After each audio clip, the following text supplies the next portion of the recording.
this movie is obviously very different in many ways from the original film, but for you, just sort of looking at the way that Hollywood increasingly is sort of turning out these remakes, at this point, have they lost the sort of stigma, like when you come in to look for something, or how do you sort of feel about them? No, I mean, I would still have some version of a personal stigma when it comes to remakes. I've done 2 now, and there's a part of me that's going, I can't.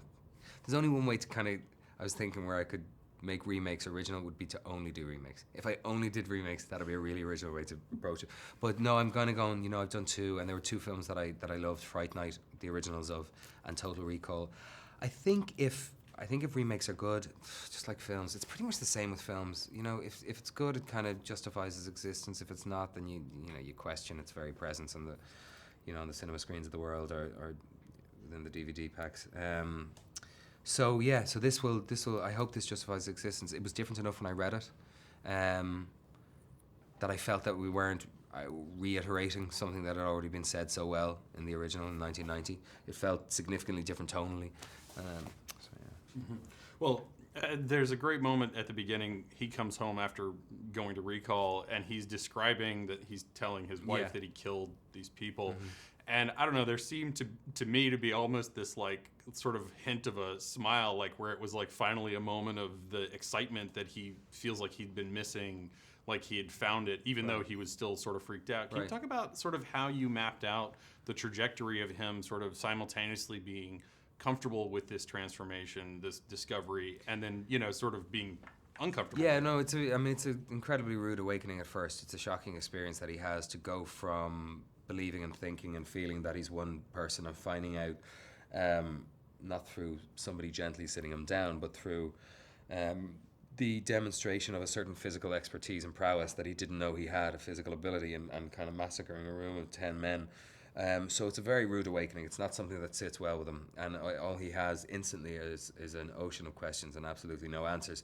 And that's what it was. The whole film was a progression into him awakening to the man that he was and also the man that he'd become, because I think by the end of the film, he's not the Hauser that had had his mind swiped, and he's not the Quaid that had this new personality implanted. He's a kind of amalgam of both.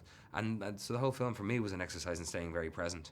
But I did track it. I mean, there was, because the film wasn't shot in chronological order, so I was just very aware of how awake and how aware and how much he begins to own who he is and who he was and who he's becoming, how much he begins to be comfortable in that and step up to the plate.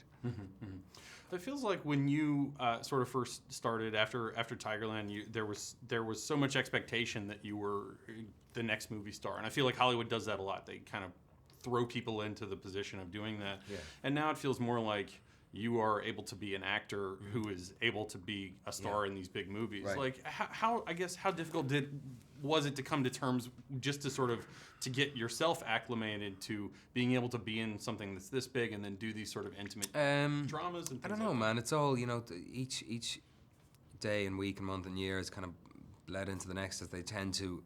I know that when I came here first to America after Tigerland, it was crazy. I mean, it was mad.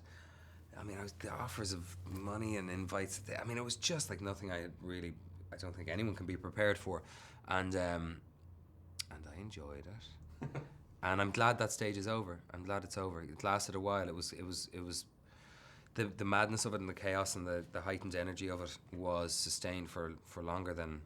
I mean, I didn't expect it to last any amount of time, but I think longer than I had any right for it even to last. And then I had a period, maybe 7 years ago, where I did seem to change directions in my own personal life, and that, of course, bled into the work. And I've since, in the last 6 years, I really got reacquainted with the idea of working in film and working the way I'd like to work in film. And you can't. Some films work and some don't. But I stopped loving doing what I was doing, I suppose. Towards the end of a 7-year kind of chapter when I started Tigerland, towards the end of that, around the Miami Vice time, I just stopped enjoying doing what I was doing, and that was shit, really, to be honest with you. So I kind of reconnected with the work, and now I just want to do different things: big films, small films, dramas, comedies, action, whatever, documentary, narrate, animation. Just have as much fun as I can, really, because it's an amazing opportunity to do that. Absolutely.